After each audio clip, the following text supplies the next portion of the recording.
Con Dios puedo bendecir a los que me hacen daño. ¿Listo? Con Dios puedo bendecir a los que me hacen daño.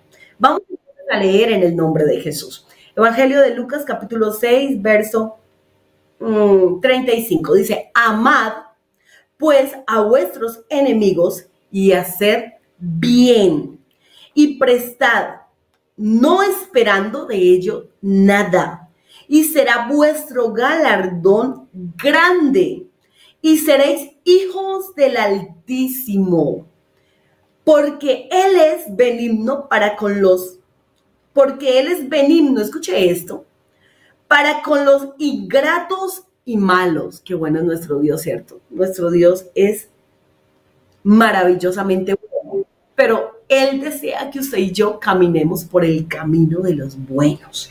Sed pues misericordiosos como también vuestro Padre es misericordioso. Amén. Bueno, yo les decía que es muy fácil decirlo, pero que necesitamos vivir lo que es allí, lo que nos parece difícil, pero que a través de la palabra, yo escuchaba al hermano Jairo hablar acerca de que lo habían instruido para leer. Qué bueno, porque por eso ya lo estaba viviendo, porque alguien le enseñó a leer y a escudriñar las escrituras, y ahora él puede decir, estoy viviendo la palabra. Todos necesitamos esto, poderlo leer, poder escudriñarlo, y el Señor es el que se encarga de que usted y yo podamos vivirlo. Así que vamos a mirar algunas historias que me han impactado, y como él decía, estaba yo esta mañana, bueno, desde anoche, meditando en esto, pero esta mañana se me derramaban las lágrimas en pensar que con Dios es posible. O sea, lo que nos parece imposible a nosotros, con Dios se puede. Amar gente que nos hace el bien es muy fácil. Amar la gente que nos trata bonito, eso brota, eso es un río que fluye. Pero portarnos bien, no más, ni siquiera he dicho amarlas, portarnos bien con aquellos que nos han lastimado, con aquellos que nos han herido, con aquellos que nos han hecho daño, no es fácil portarnos bien. Pero resulta que acá no dice solamente que nos debemos portar bien, sino que debemos amarlos. Entonces vamos a mirar qué es lo que el Señor hace. Vamos a irnos y vamos a dar un paseo por las escrituras. Vamos a mirar en Génesis capítulo 37, vamos a recordar, sé que algunos ya saben la historia, pero otros no, y otros, qué bueno que la palabra es viva y entonces podemos recordarle y echar mano de ella. Génesis, el capítulo 37, vamos a mirar qué ocurre en el corazón de los hermanos de José, cómo se llenan de amargura los corazones de ellos y qué pasa, qué le hacen a José. Entonces, Génesis capítulo 37, el verso 16, la historia ustedes la leen por el tiempo, yo solamente voy a tomar algunas partes. Entonces dice, José respondió, de antemano el padre le envía a saber y a llevarles presente alimento a sus hermanos y saber de ellos. Pero miren lo que ocurre cuando José, en su obediencia, va en busca de sus hermanos. Verso 16. José respondió, busco mis hermanos, te ruego que me muestres dónde están apacentando. Aquel hombre respondió, ya se han ido de aquí. Y yo les oí decir, vamos a Dotán. Entonces José fue tras de sus hermanos y los halló en Dotán.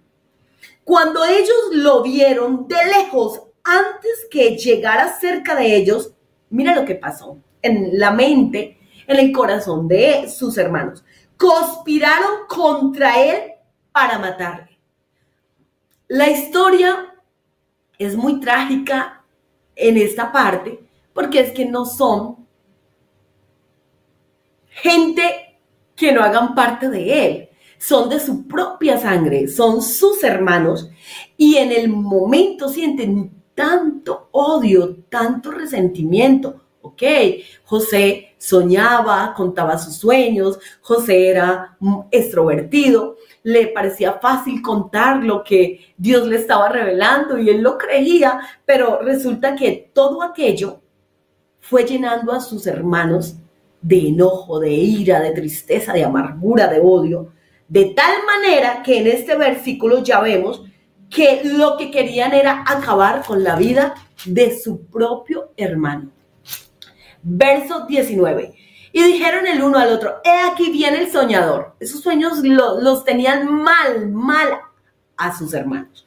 Ahora pues venid y matémosle y echémosle en una cisterna y diremos, alguna mala bestia lo devoró y veremos qué será de sus sueños. O sea,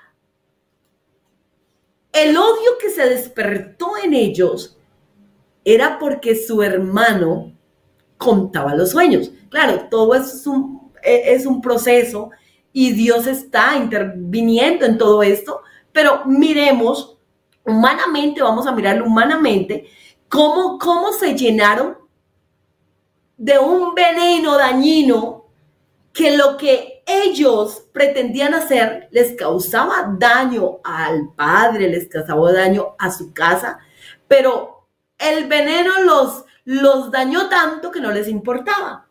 El verso 22 dice, aquí vemos a alguien que es menos el odio, digo yo de esta manera, dice, y le dijo a Rubén, no derramaréis sangre, echadlo en esta cisterna que está en el desierto y no pongáis mano en él por librarlo así de sus manos para hacerlo volver a su padre. Oiga, aquí vemos que Rubén no quiere la muerte de él. Sus otros hermanos quieren acabarlo, pero él está pensando, no, hay que volverlo donde papá. ¿Cómo se sentirá papá al saber que nosotros lo matamos? O sea, está analizando un poquito más la situación, pues es de los mayores. Verso 23 dice, sucedió pues que cuando llegó José a sus hermanos, ellos quitaron a José su túnica, esa túnica que su papá le había hecho, que les causó envidia, que era de muchos colores y porque a mí no me hizo de colores, porque solo a José, porque a nosotros de dos o tres y porque a él de muchos colores. Bueno, los celos dañinos, enfermizos, se ve reflejado en que ellos, al ver esa túnica, lo que querían era acabar no solamente con la vida de José, sino esa venganza de destruir la túnica. Verso 24, y le tomaron y le echaron en la cisterna, pero la cisterna estaba vacía, no había en ella agua, porque el Señor estaba cuidando de José. Y se sentaron a comer pan y alzando los ojos miraron y aquí una compañía de ismaelitas que venían de Galaad y sus camellos traían aromas, bálsamo y mirra e iban a llevarlo a Egipto. Entonces Judá dijo a sus hermanos, ¿qué provecho hay en que matemos a nuestro hermano y encubramos su muerte? Venid y vendámosle a los ismaelitas y no sea nuestra mano sobre él, porque él es nuestro hermano, nuestra propia carne, y sus hermanos convinieron con él. O sea, hay que, como sea, desaparecerlo. Entonces, si es que se lo lleven, si es vendido como sea, pero que ya no lo tengamos cerca.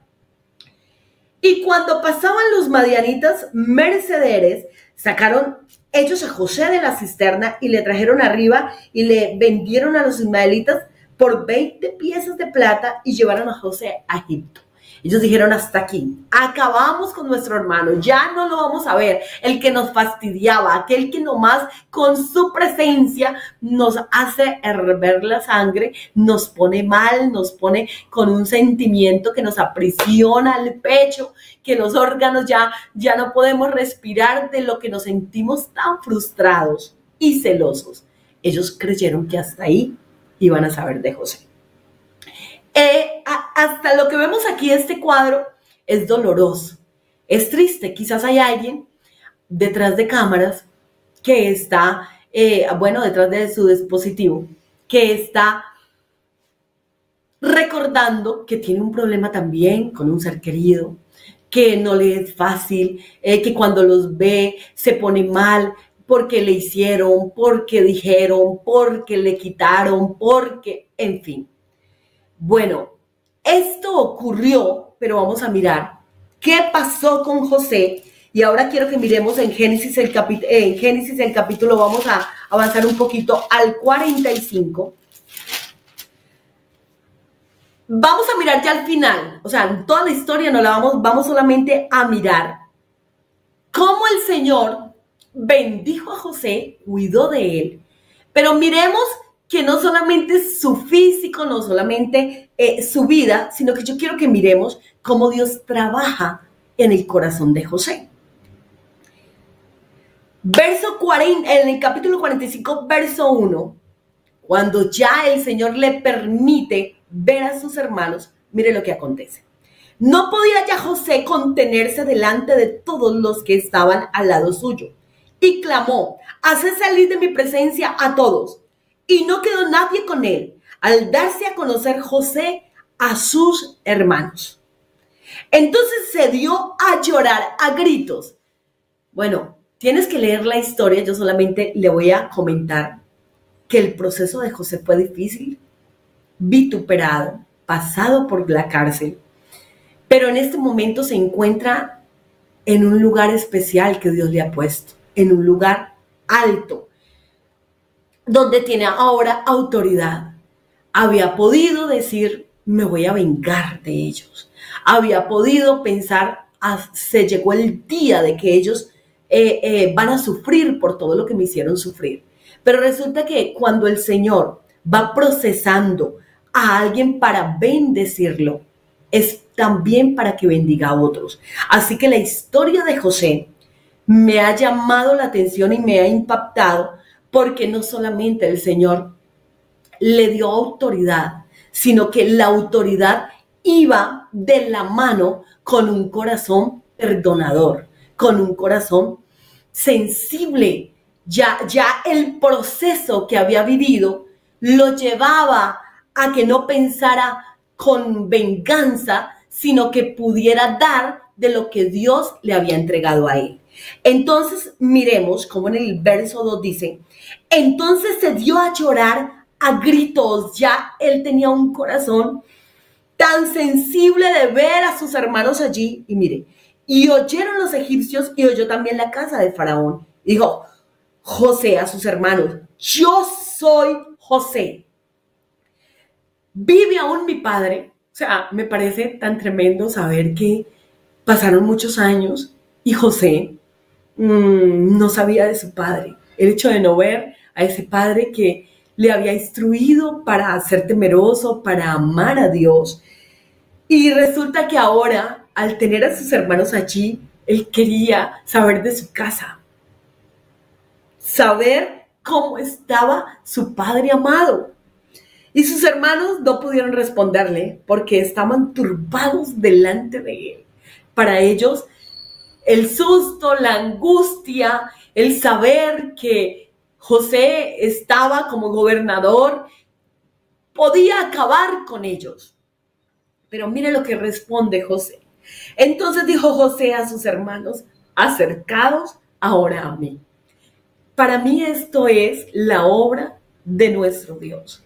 Después de tanto sufrimiento, el proceso de José, el saber que sus hermanos le odiaban y querían matarle, pero que a medida que pasaron los días, los meses, los años, porque pasaron años, el Señor trabajó con José de una manera tan especial que lo moldeó, lo preparó para bendecir a muchos, pero para bendecir también a los que le habían hecho daño. Le dice José: acérquese, acérquese. Él los quería tocar, quería, mire, no solamente tocarlos, vamos a mirar qué dice esa bella historia. Y ellos se acercaron y él dijo: yo soy José, vuestro hermano, el que vendisteis para Egipto. Ahora pues, no os entristezcáis. O sea, les dice: si ustedes me vendieron, ustedes hicieron esto, pero no, la idea no es sacarles en cara, la idea no es hacerlos sentir mal, ni dice así: ni os pese de haberme vendido acá, porque para preservación de vida me envió Dios delante de vosotros. Tenía ya claro, había pasado el tiempo, pero también había logrado comprender el propósito que Dios tenía con todo lo que él había sufrido, con todo lo que él había vivido. Así que ahora él les puede decir con un corazón muy sincero, esto fue propósito de Dios. Ustedes no sabían que Dios los estaba usando, los estaba en el momento, estaba permitiendo para lo que Dios me iba a entregar. Pues ya, verso 6, pues ya había, dice, pues ya ha habido 2 años de hambre en medio de la tierra y aún quedan 5 años en los cuales ni habrá arada ni siega. O sea, para José era importante decirles el propósito por el cual pasé todo esto y ustedes hicieron esto conmigo, es porque este es el propósito. Iba a haber hambre en la tierra y el Señor me vio a mí para hacer ahora que abunde, que hubiese en medio de la escasez. Y Dios me envió delante de vosotros, verso 7, para preservaros posteridad sobre la tierra y para daros vida por medio de gran liberación. Así pues, no me enviasteis acá vosotros, sino Dios que me ha puesto por padre de Faraón y por señor de toda su casa y por gobernador en toda la tierra de Egipto. Daos prisa, id a mi padre y decirle así, así dice tu hijo José, Dios me ha puesto por señor de todo Egipto, ven a mí, no te detengas. Créame que se me quebranta el corazón el saber cómo Dios prepara a sus hijos para el momento especial, para el encuentro con sus hermanos, cómo lo iba a decir, las palabras. Así que si alguien está pasando un proceso tan doloroso, el Señor te está preparando, tú no te das cuenta, pero el Señor te está preparando para el encuentro con aquellos que te han lastimado, con aquellos que te han hecho daño, con aquellos que te han hecho mucho, pero mucho daño. Mire, verso 11, habitarás en la tierra de Gosén y estarás cerca de mí, tú y tus hijos y los hijos de tus hijos, tus ganados, tus vacas y todo lo que tienes. Y allí te alimentaré, pues aún quedan 5 años de hambre para que no perezcas de pobreza tú y tu casa y todo lo que tienes. He aquí vuestros ojos ven y los ojos de mi hermano Benjamín, que mi boca os habla. Haréis pues saber a mi padre toda mi gloria en Egipto y todo lo que habéis visto. Daos prisos y traed a mi padre acá. Qué emoción de José y qué desespero por abrazar a su padre. Y se echó sobre el cuello de Benjamín, su hermano, y lloró, y también Benjamín lloró sobre su cuello. Era un momento emotivo, un momento especial, un momento que lo prepara Dios. Y besó a todos sus hermanos, no solamente a Benjamín, aquel hermano especial para él, no solamente a Benjamín, sino a todos sus hermanos que le habían hecho daño. Los besaba, lloraba y después sus hermanos hablaron con él. Y se oyó la noticia en casa de Faraón diciendo: los hermanos de José han venido, y esto agradó a los ojos de Faraón y de sus siervos. Esto es para mí algo tan especial, saber cómo Dios nos está preparando para el encuentro con aquellas personas difíciles, para el encuentro con aquellas personas que, vuelvo y repito, en un momento dado te hicieron daño. Así que esta historia es maravillosa. La permite el Señor, la deja ahí plasmada en las Escrituras para que usted y yo nos demos cuenta que el Señor es glorificado y que se cumple la palabra cuando Él nos elige, nos ve, nos procesa. Pero tan hermoso es que nuestro corazón cada día se va pareciendo más a Él. Los pensamientos son pensamientos como Dios quiere que pensemos. Bueno, esta es la historia de José. Ahora vamos a mirar otra historia que también me hacía llorar. Y vamos a mirar la historia de Job. Bueno, José con sus hermanos, pero ahora vamos a la historia de Job con sus amigos, con sus amigos. Vamos a mirar. Ahora vamos a irnos al libro de Job y vamos a mirar unos versículos nomás. Vamos a mirar en el capítulo 5, el verso 17. Job, capítulo 5, el verso 17. Miremos. Si usted en el capítulo 4 dice, Elifaz como subtítulo, reprende a Job. Job está pasando por una prueba tremenda porque sus hijos han muerto, sus bienes han sido quitados, pero ahora hay una enfermedad en su cuerpo, desde su cabeza hasta la planta de sus pies. Tremenda llaga, una situación tremenda que la Biblia menciona que un tiesto, un pedazo de cerámica para rascarse, según los estudiosos. O sea, era una sarna, era un aspecto de Job desagradable lo que él estaba viviendo. Y sus amigos llegan a visitarle.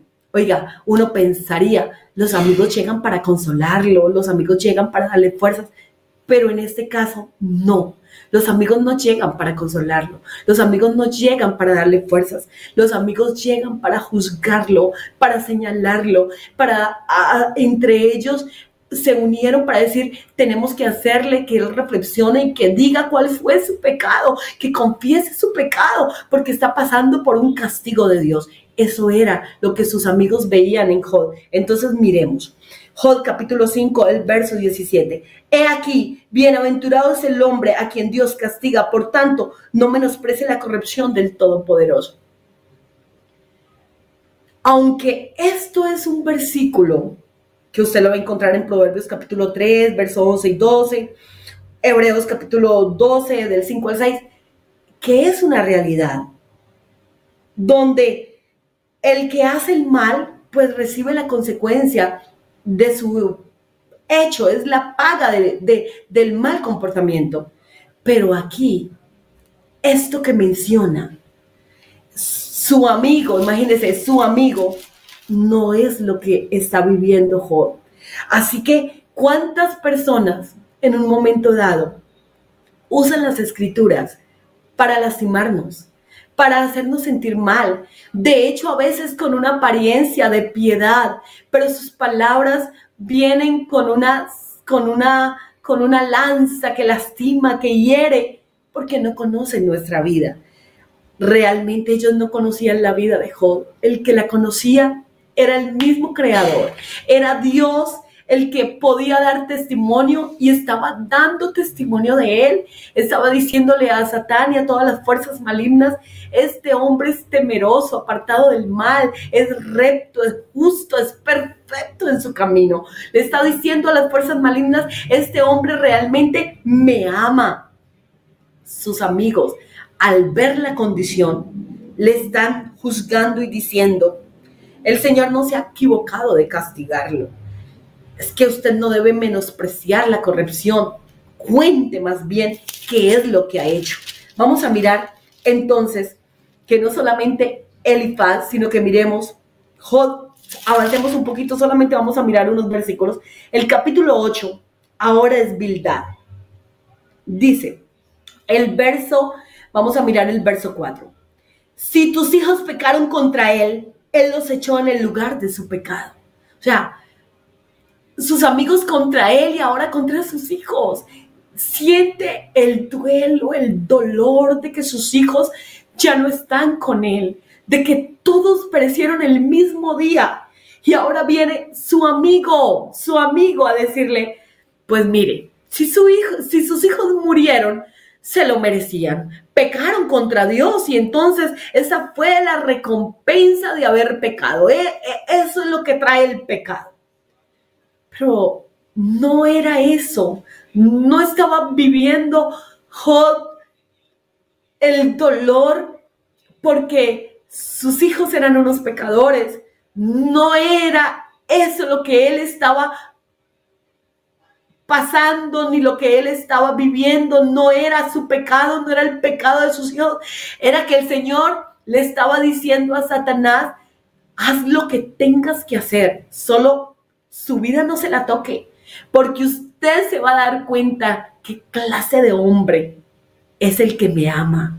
Así que yo no sé cuántas veces nos han señalado, nos han criticado porque nuestros hijos tienen enfermedad, porque quizás han pasado situaciones difíciles y juzgan, señalan, dicen, y quizás alguien tiene allí un dolor, es que como me trató, como se metió con mi hijo, como ha hecho esto con mi hija o con mis hijos. Bueno, lo vivió Job también. Dice, también vamos a mirar que en Job capítulo 11, bueno, estos son grandes saltos, pero quiero que lo miremos. Zofar acusa de maldad a Job. O sea, ellos tenían el dedo señalador contra la vida de Job. Mire lo que dice. Respondió Zofar Naamatita y dijo, las muchas palabras no han de tener respuesta, y el hombre que habla mucho será justificado. Harán tus falacias callar a los hombres, harán escarnio y no habrá quien te avergüence. Tú dices, mi doctrina es pura, yo soy limpio delante de tus ojos. O sea, Job sabía que no había pecado, Job sabía que no estaba en esa situación porque le hubiese fallado al Señor. Pero sus amigos no lo podían creer, no podían ver más allá que simplemente la desgracia que Job tiene en el momento, como cuando alguien, bueno, un accidente, y entonces dicen, pero saber qué estaba haciendo, porque mire semejante accidente, y es que perdió esto, perdió lo otro, eso es castigo de Dios. ¿Hasta dónde es castigo de Dios? ¿Hasta dónde no es así? Pues déjeme decirle que aquí no era así. Mas, ¿quién diera que Dios hablara y abriera sus labios contigo y te declarara los secretos de la sabiduría, que son de doble valor que las riquezas? Conocerías entonces que Dios te ha castigado menos de lo que tu iniquidad merece. Tremendo. Son sus amigos y le están diciendo, vea, esto que te está pasando es poquito. Quizás lo que has hecho es tan grave, tan grande, que merecerías algo peor. Tremendo, tremendo. ¿Cuántas están allí diciendo, a mí me ha pasado un poquito? Ni siquiera como Job. Yo he vivido una parte de esto. Bueno, gente abusada. ¿Cómo voy a perdonar al que me abusó? Gente violada, ¿cómo voy a perdonar el que me violó? O quizás hay una mamá que está diciendo, pero ¿cómo voy a perdonar a esa familia? Si dañó a mi hijo, dañó a mi hija, si nos ha hecho tanto daño, ¿cómo lo voy a hacer? No puedo. Sí puedes, sí puedes. Vamos a mirar que sí puedes. A la luz de la palabra del Señor, el Señor te va a entregar hoy un regalo especial para que tu corazón descanse. Verso 7. ¿Descubrirás tú los secretos de Dios? ¿Llegarás tú a la perfección del Todopoderoso? Es más alta que los cielos. ¿Qué harás? Es más profunda que el Seol. ¿Cómo lo conocerás? Tu dimensión es más extensa que la tierra y más ancha que el mar. Si Él pasa y aprisiona y llama a juicio, ¿quién podrá contrarrestarle? Porque Él conoce a los hombres vanos. Ve a sí mismo la iniquidad y no hará caso. El hombre vano se hará entendido cuando un pollino de asno montés nazca hombre. Si tú dispusieres tu corazón y extendieres a él tus manos, si alguna iniquidad hubiera en tu mano y la echares de ti y no consistieres que mora en tu casa la injusticia, entonces levantarás tu rostro limpio de mancha y serás fuerte y nada temerás. Y olvidarás tu miseria o te acordarás de ella como de agua que pasaron. La vida te será más clara que el mediodía, aunque oscurecieres será como la mañana. Tendrás confianza porque hay esperanza. Mirarás alrededor y dormirás seguro. Te acostarás y no habrá quien te espante y muchos suplicarán tu favor. Pero los ojos de los malos se consumirán, como diciéndole, Job, por eso es que no duermes, por eso es que no tienes descanso, por eso es que estás tan mal, porque tu pecado es tan grave, porque tu maldad te ha abrumado, tu maldad te ha envuelto. ¿Qué manera de juzgarlo? Dice, pero los ojos de los malos se consumirán y no tendrán refugio y su esperanza será dar su último suspiro. O sea, si no te arrepientes, si no confiesas tu pecado, lo único es su último respiro, vas a morir así, lleno de llagas, vas a morir tan mal. Pero ¿quién conoce la vida? Solamente el Señor. ¿Quién conoce los pensamientos ocultos? Solamente nuestro Dios. Miremos Job capítulo 15. Elifaz, no, es que esto es tremendo, porque no queda ninguno de sus amigos que deje como un espacio para decir, quizás Job tiene la razón, quizás Job no pecó, quizás, no. Lo que ellos veían, el panorama que estaba viviendo Job, la ruina, el escuchar una esposa diciendo, maldiga tu Dios ya y muérate, el saber que su entorno era gris tirando a negro, no daba para más, según ellos, que reprender a Job. Así que Elifaz reprende con esta dureza. Miremos. Respondió Elifaz, capítulo 15, verso 1, Temanita, y dijo, ¿proferirá el sabio vana sabiduría y llenará su vientre de viento solano? ¿Disputará con palabras inútiles y con razones sin provecho? Tú también disipas el temor y menoscabas la oración delante de Dios. O sea, es que Dios no te oye. Es que oras y tu pecado es tan grande que el cielo está de bronce, está cerrado. Por tu boca declaró tu iniquidad, pues has escogido el hablar de los astutos. Tu boca te condenará y no yo. Tus labios testificarán contra ti. Qué duros, qué terrible lo que está viviendo Job. ¿Naciste tú primero que Adán? ¿O fuiste formado antes que los collados? ¿Oíste tú el secreto de Dios? Y está limitada a ti la sabiduría. ¿Qué sabes tú de que no sepamos? O sea, se las creían. Ellos llegaron pues sabios a juzgar y a señalar a Job. ¿Qué entiendes tú? Que no se halle en nosotros. Cabezas, canas y hombres muy ancianos hay entre nosotros, mucho más avanzados en días que tu padre. O sea, a ver, Job, por favor, los que vinimos aquí a decirte que confiese tu pecado, no somos cualquiera. La sabiduría está en las canas, dijeron ellos. Nosotros somos, aquí hay edad avanzada. O sea, aquí hay en ellos sabiduría. Según ellos, de parte de Dios. Pero no era así. En tampoco tienes las consolaciones de Dios y las palabras que con dulzura se te dicen. Qué dulzura, ¿cierto? Qué dulzura. Porque tu corazón te aleja y porque guiñan tus ojos para que contra Dios vuelvas tu espíritu y saques tales palabras de tu boca. ¿Qué cosa es el hombre para que sea limpio y para que se justifique el nacido de mujer? He aquí, en tus santos no confía, y ni aun los cielos son limpios delante de tus ojos. Cuánto menos el hombre abominable y vil que bebe la iniquidad como agua. O sea, en ti hay iniquidad, en ti hay maldad, le decían sus amigos.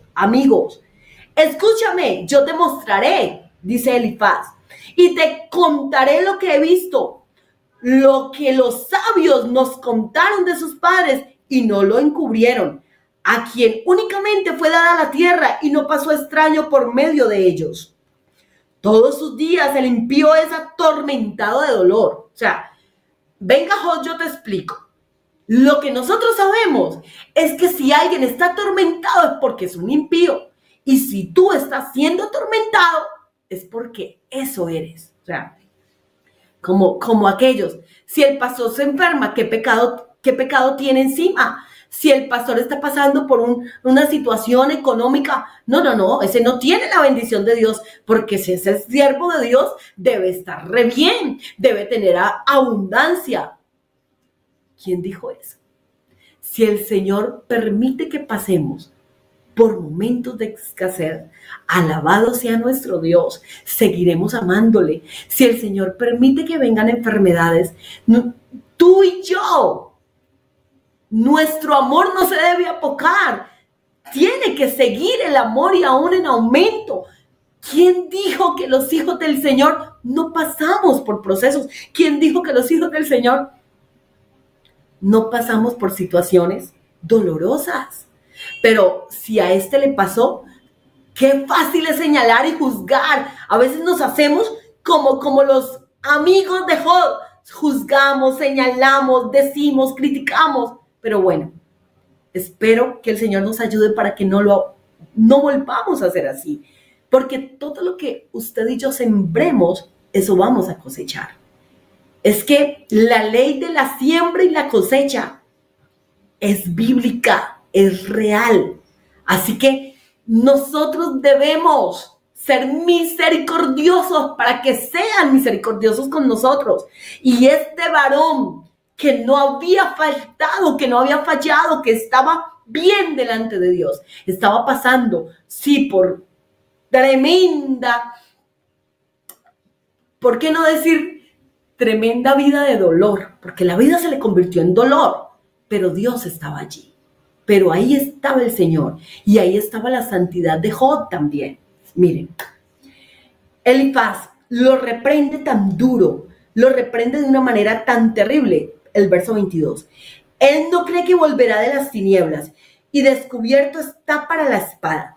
Vaya alrededor tras el pan diciendo, ¿en dónde está? Sabe que le está preparando día de tinieblas. Tribulación y angustia le turbarán y se esforzarán contra él como un rey dispuesto para la batalla, por cuanto él extendió su mano contra Dios. O sea, el que es impío, ese que conoció al Señor en un tiempo, se apartó y ahora está haciendo cosas desagradables a Dios. Entonces está diciéndole Elifaz, vea, antes conocías de Dios y hablaba de Dios y ayudabas y fortalecías a otros, pero ahora déjeme decirle que Dios está contra ti por tu mal proceder y se portó con soberbia contra el Todopoderoso. Corrió contra él con cuello erguido, con la espesa barrera de sus escudos, porque la gordura cubrió su rostro. Te llenaste de orgullo, Job, te llenaste, te creías porque el Señor te había bendecido, pero mira, esto te sucede por haberse llenado de vanidad y de orgullo. E hizo pliegues sobre sus ijares y habitó las ciudades asoladas, las casas inhabitadas que estaban en ruinas. No prosperarán ni durarán sus riquezas, ni extenderá por la tierra su hermosura. Job, esto te está pasando porque has pecado. Por eso es que no te duraron las riquezas. Por eso es que ya no tienes prosperidad. No escapará de tinieblas, verso 30. La llama secará sus ramas y con el aliento de su boca perecerá. No confíe el iluso en la vanidad, porque ella será su recompensa. Él será cortado antes de su tiempo y sus renuevos no reverdecerán. Mira, ya no tienes hijos, ya serás pronto cortado. ¿Por qué no al menos confiesa su pecado para que tengas misericordia y se vaya rápido? Qué tremendo. Dice el verso 33. Perderá su agraz como la vid y derramará su flor como el olivo, porque la congregación de los impíos será asolada. Y fuego consumirá las tinieblas de soborno. Concibieron dolor, dieron a luz iniquidad y en sus entrañas tramaron engaño. O sea, Job, tú eres un engañador, tú eres un impío. Algo está dentro de ti que te ha hecho tanto mal que se refleja afuera. Ellos creían sabérselas todas. Ellos creían que lo que estaban diciendo era coherente y que estaban pues de parte de Dios. Pero vamos a mirar en el capítulo, vamos a adelantarnos. Nos quedan unos minuticos, vamos a adelantarnos. Job capítulo 42. Respondió Job a Jehová cuando el Señor le habló. Tienes que leerlo. Qué hermoso cuando Dios habla. Y le dijo, yo conozco, le dice Job, que todo lo puedes y que no hay pensamiento que se esconda de ti. ¿Quién es el que oscurece el consejo sin entendimiento? Por tanto, yo hablaba lo que no entendía, cosas demasiado maravillosas para mí que yo no comprendía, porque Job se quejó del día en que nació, de todo lo que le rodeó, pues su dolor era grande, pero de Dios no lo hizo. Oye, te ruego y hablaré, te preguntaré y tú me enseñarás. De oídas te había oído, mas ahora mis ojos te ven. Por tanto me aborrezco y me arrepiento en polvo y en ceniza.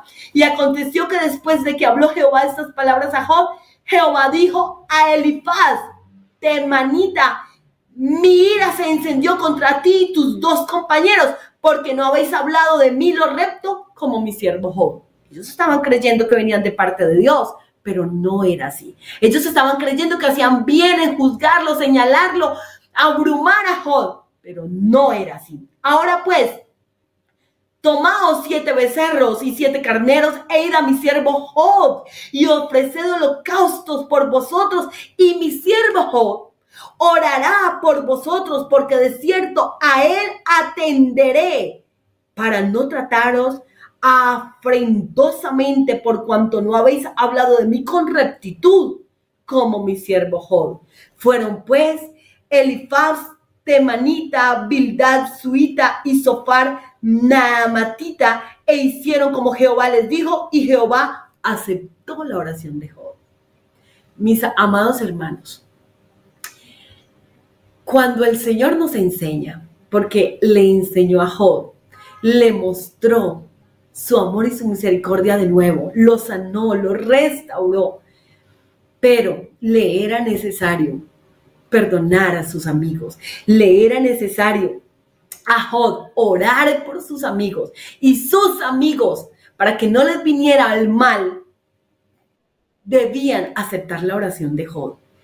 ¿Saben que cuando la Biblia menciona, dice el verso 10, y quitó Jehová la aflicción de Job cuando él hubo orado por sus amigos, y aumentó al doble de todas las cosas que habían sido de Job? Y usted sigue leyendo, y le dio de todo. De una manera especial, volvió a tener hijos hermosos, inteligentes, le volvió la bendición en todas las áreas. Sabiendo que Job lo que tenía que hacer era orar por sus amigos para ver toda la bendición de Dios, yo te pregunto, ¿no haría usted y no haría yo lo mismo al saber que hay gente que sí nos ha herido, al saber que hay gente que sí nos ha dañado, pero que yo soy la que pierdo, tú eres el que pierdes cuando no le presentamos al Señor a aquellos que nos han herido? Usted va a decir, yo se la presento, pero para que Dios haga de ellos todo el mal. No, no, entreguémoselos al Señor, porque ellos han sido manipulados por Satanás, han sido títeres del enemigo para hacernos daño según ellos, pero resulta que Dios estaba permitiendo para procesar nuestra vida y permitirnos pensar diferente, pensar ahora acorde, mirar al Señor como Él quiere que lo miremos. Entonces Job dice, lo había oído, pero ahora mis ojos te ven, porque ahora lo está viviendo, porque ahora sabe muy bien qué es perdonar, qué es poder mirar a los amigos que se le convirtieron en un aguijón, en enemigos en un momento dado, cómo lo juzgaban. Ahora, para terminar, no solamente Job, sino que el Señor nos da ejemplo. Bueno, yo creo que esta enseñanza hay que continuarla, porque hay que mirar cómo el Señor Jesús perdonó a aquellos que le crucificaron, a aquellos enemigos. Y voy a terminar con este texto. Romanos capítulo 5, verso 10 y 12. Cuando éramos enemigos de Dios, Él hizo las paces con nosotros a través de la muerte de su Hijo. Con mayor razón, ahora que somos amigos de Dios, Él nos va a salvar por medio de la vida de Cristo. Además, ahora nos alegramos por lo que Dios ha hecho, ya que tenemos amistad con Dios a través de nuestro Señor Jesucristo. Ahora usted y yo somos amigos, mostrémoslo, amando, bendiciendo a los que nos han hecho mal. Ahora usted y yo podemos saber que el Señor nos ayuda y que cuando oramos por el otro, hay algo que se viene grandísimo, grandísimo, y es la bendición de Dios. Vale la pena hacerlo. Así que vamos a orar. El tiempo se ha acabado. Después continuamos con esta enseñanza si Dios nos lo permite. Pero entonces, hay algo que debes hacer hoy. Hay algo que Dios quiere que yo haga hoy, y es que presentemos a aquella persona que nos ha hecho tanto daño. Vamos a presentar a aquellos que cuando lo vemos como que se nos, el estómago como que comienza a revolverse, como que nuestro pecho se aprisiona. Vamos a presentarlos. Vamos a hacer lo que el Señor nos ha enseñado a través de la palabra.